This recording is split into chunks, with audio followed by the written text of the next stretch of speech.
Hi, அனைவருக்கும் தீபாவளி நல்வாழ்த்துக்கள். எல்லோரும் தீபாவளி எப்படி செலிப்ரேட் பண்ணிங்க? பட்டாசுலாம் வெடிச்சு ஜோராக இருந்ததா? நாங்கள் எப்போவும் மாடியில் தான் பட்டாசு வைப்போம். ஸோ ஆஸ் யூஷுவல் இந்த இயரும் மாடியில் தான் வெடித்தோம். அண்ட் இந்த மாதிரி பீகாக் வெடி தான் ரொம்ப பிடிக்குது இப்போலாம்.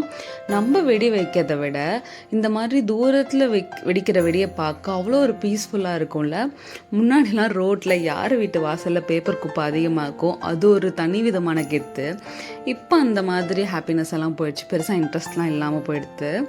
நாங்கள் தீபாவளி அப்போது திண்டல் கோயிலுக்கு போயிட்டு வீட்டுக்கு வந்துட்டு அண்ட் லஞ்சுக்கு வெளியே போயிட்டு அப்படியே டூட் மூவி போயிட்டோம். நீங்கள் உங்கள் தீபாவளி செலிப்ரேஷன் எப்படிலாம் பண்ணீங்கன்னு மறக்காமல் கமெண்ட் பண்ணுங்கள். பாய்.